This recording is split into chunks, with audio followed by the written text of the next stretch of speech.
I believe that To Her Father with Some Verses uses more effective language and uses so many different words and phrases to explain the same topic, which is how she is in debt to her father. The principal might yield a greater sum.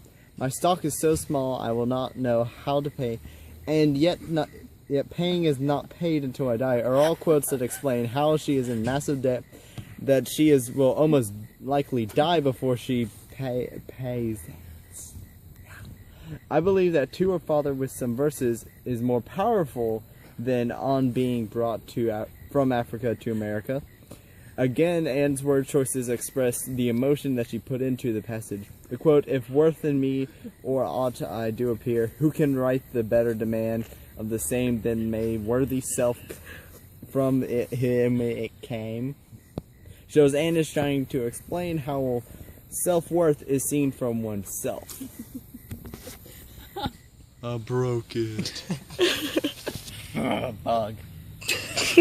The major aspects in both Bradstreet and Wheatley's life that most likely made it difficult for them to be published writers was that they were women. That would mean that getting education would be difficult for someone of their gender. It may be easier for Anne due to the fact that she was a white English woman. English women mostly received a very basic education in the 1960s.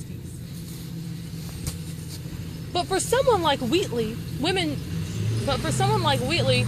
it would be much difficult to get an education because she was a black slave. Educating black It's a truck. Educating black slaves was hardly heard of even for men.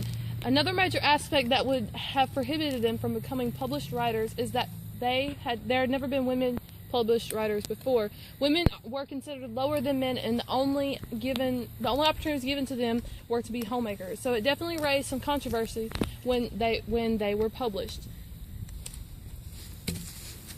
In addition, this is also the reason that Wheatley had to defend herself in court to show that she was the actual writer of her poetry. I think they succeeded because of their faith. It is obvious that the two women possessed a very strong faith in God, as seen in the poetry, both believing that everyone should be treated equal, taught to them by their religion. So women and Africans should be taught just as white men were. So they fought for what they believed in, which could make anyone successful because they have a reason to succeed. Like walk like you're doing the dance and just fall on your face. No, wait, no. Let me just juggle. Stop! Wiggle. This is an outro. We're ending the video. It's done. No.